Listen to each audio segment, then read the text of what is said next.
Fala galera do canal, eu sou Rodolfo Dirac e agora nós vamos dar continuidade ao nosso curso de Introdução à Teoria do Raio. Na aula de hoje, a gente vai obter a equação de Euler para o problema 1D, utilizando os resultados que a gente obteve na aula anterior. A gente obteve essa integral aqui do tempo de trânsito, vai ser justamente essa função lagrangiana, d sigma. A gente vai fazer isso considerando somente uma dimensão, aqui no caso só x, e aí nas próximas aulas a gente vai desenvolver para o caso 3D, considerando x, y e z.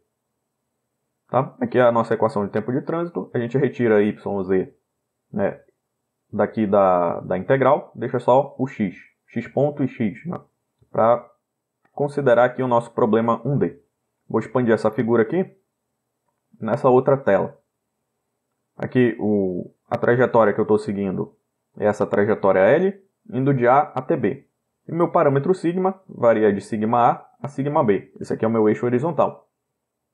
Esse parâmetro variando de sigma A a sigma B, né, corresponde aqui a um valor de x. X no ponto A e x no ponto B. E aí, conforme esse parâmetro vai variando, x vai variando ao longo dessa trajetória. Eu tenho a trajetória L, que é a nossa trajetória estacionária, e uma trajetória próxima de L, que é a trajetória L mais ΔL. Vocês vão ver que a forma de fazer o cálculo é exatamente semelhante àquilo que a gente fez para o cálculo variacional. A gente vai obter as mesmas equações. A gente vai deslocar a nossa trajetória de uma quantidade ΔL, obter o funcional, vai fazer a expansão em série de Taylor, né, da função lagrangiana, e depois vai igualar o nosso delta do funcional a zero, que é a nossa condição de extremo. E aí, no final, vamos obter a equação de Euler-Lagrange. Então, vamos começar aqui. Está aqui a nossa função tempo de trânsito para somente uma dimensão. Vai ser a integral indo de A até B, da Lagrangiana, x ponto, função desse parâmetro sigma, e o nosso x, função de sigma. Essa integral é feita em d sigma. Então, aqui eu tenho meu x e meu x ponto. Nessa trajetória ΔL mais ΔL, eu vou ter o seguinte: o meu x de sigma mais ΔX de sigma. Né? O meu x vai virar x de sigma mais ΔX de sigma. O meu x ponto vai ser x ponto de sigma mais ΔX ponto de sigma. Ou seja, eu estou deslocando aqui de uma determinada quantidade, delta, né, os nossos valores para x e x ponto. Então, assim, eu tenho o seguinte: minha função tempo de trânsito em L, na nossa trajetória L, é integral indo de A até B, da Lagrangiana, x ponto sigma, e x de sigma, d sigma. É essa primeira expressão aqui. Nessa trajetória L mais ΔL, nosso tempo de trânsito vai ser essa integral, só que agora x ponto de sigma mais ΔX ponto de sigma, x de sigma mais ΔX, d sigma. Ou seja, esse x aqui vai ser deslocado de um delta, tanto em x ponto quanto em x.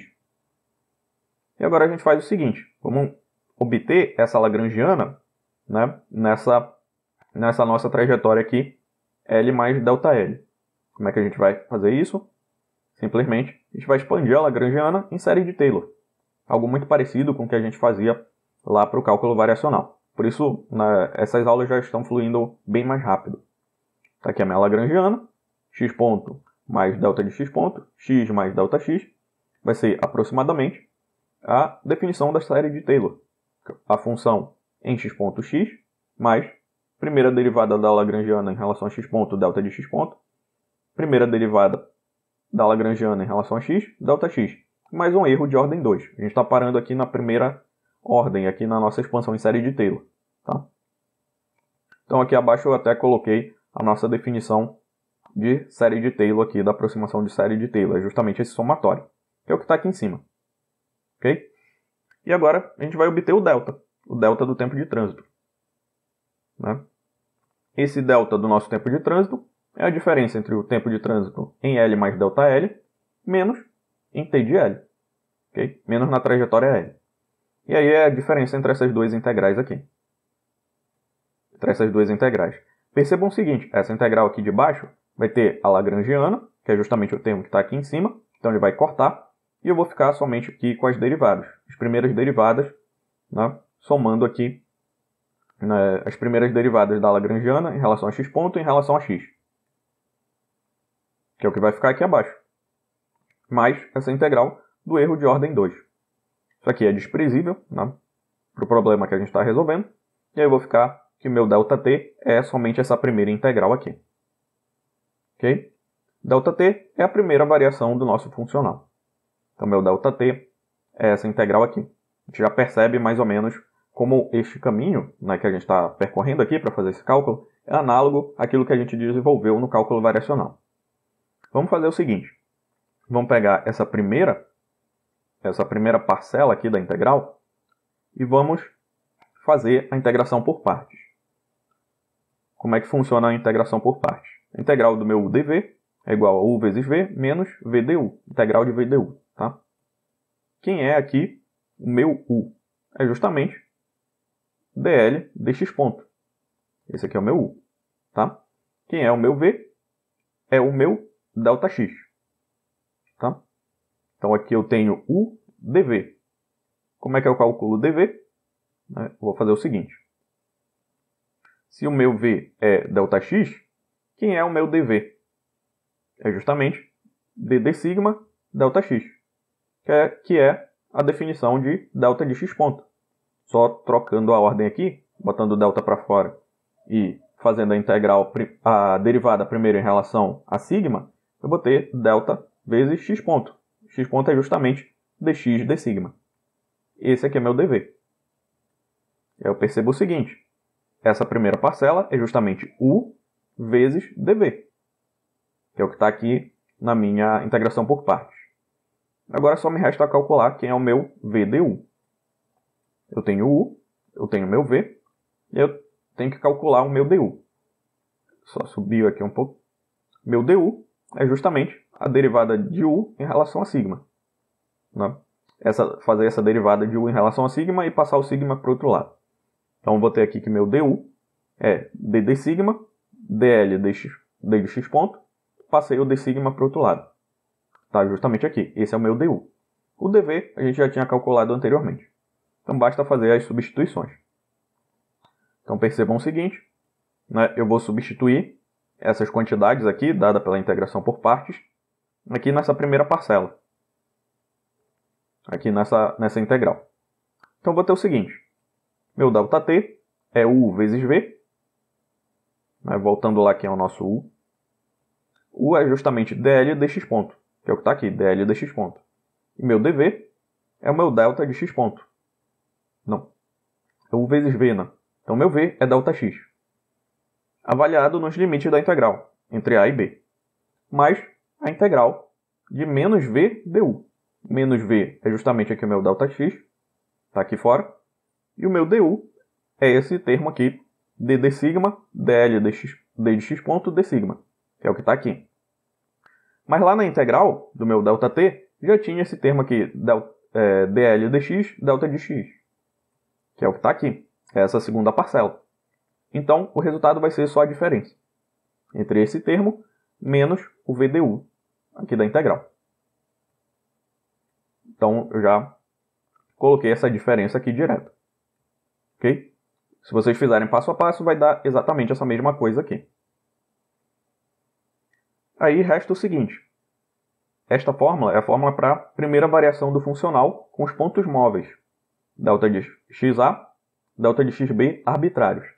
Se a e b são fixos, o que eu vou ter? Eu vou ter que esse ΔX, no limite, né, no limite do ponto A e ΔX no limite do ponto B, vão ser iguais a zero. Então essa primeira parcela aqui vai sumir, eu vou ficar somente com essa integral. Daí fica que o meu ΔT é igual a integral indo de A a B, desse integrando aqui, ΔX d sigma. A gente já observa que já está se desenhando a nossa equação de Euler. Basta utilizar a condição de tempo mínimo. Meu ΔT é igual a zero, eu vou ter que esse integrando é igual a zero, e essa é justamente a equação de Euler-Lagrange. Bom, vamos só primeiro discutir porque sendo esses pontos fixos, aquela primeira parcela vai sumir. Tem aqui essa figura. Aqui eu tenho sigma. Aqui no eixo vertical eu tenho o meu x. E aqui eu estou considerando as duas trajetórias L e L mais ΔL, só que com os pontos A com os deltas, ΔXA e ΔXB, os pontos não estão fixos no começo e no final da trajetória. Então, ΔXA e ΔXB vão ser diferentes de zero. Então, posso ter um ponto arbitrário aqui para a minha trajetória L mais ΔL. Então, aqui eu tenho o meu ΔXA, é justamente essa diferença aqui, e meu ΔXB é essa diferença aqui. No limite, em que no limite que eu tenho σA e σB. Tá? Essa seria a trajetória se os pontos não são fixos. Voltando para a nossa imagem com os pontos fixos, eu percebo o seguinte, que o meu ΔX, nesse limite, que tende para o nosso ponto em azul, as duas trajetórias elas se encontram. Então, neste limite, o meu delta é igual a zero. A mesma coisa no ponto B. Nesse limite aqui, meu delta é igual a zero. Basta eu imaginar essa outra figura aqui, né? Fazer com que esse ponto encoste nesse outro ponto aqui. Para isso, meu ΔXA teria que ser igual a zero. E se esse ponto em preto aqui encostar aqui no B, em vermelho, esse ΔX aqui teria que ser igual a zero. Então, se eu considero os pontos fixos, essa primeira parcela, né, lá da nossa integral vai sumir. É justamente o que está aqui. Essa primeira parcela aqui vai sumir, porque meu ΔX avaliado nesses limites é igual a zero. E aí eu vou restar somente essa segunda parcela. Para que isso seja aqui, né, o meu ΔT seja igual a zero, a gente já sabe, né, qual vai ser o resultado. A gente vai aplicar pelo princípio de Fermat. Meu ΔT é igual a zero. Assim, esse integrando aqui tem que ser igual a zero. Porque ΔX, o meu ΔX não é igual a zero, apesar dele ser igual a zero nos extremos da trajetória, eu não posso garantir que ele seja igual a zero ao longo da trajetória. E o meu dσ é justamente a minha variável de integração. Então, esse integrando aqui é igual a zero. Assim, nós obtemos a equação de Euler para o problema 1D. Justamente aqui o meu dl dx menos ddσ dl dx ponto é igual a zero. Essa é a equação de Euler, que a gente tinha obtido antes para o cálculo variacional, e agora a gente obtém, né, utilizando os princípios da ótica geométrica, no caso, o princípio de Fermat. Na próxima aula, a gente já vai desenvolver o problema para 3D, considerando as 3 dimensões. Aí já vai ser um pouco mais complicado, mas a estratégia de solução é a mesma. Se vocês tiverem alguma dúvida, deixa aqui nos comentários, que eu respondo assim que possível. Por essa aula é só, e até a próxima. Seja membro apoiador do canal Geofisicando. Quem é membro apoiador tem acesso a vários benefícios exclusivos. Dá uma olhada no nosso Apoia-se.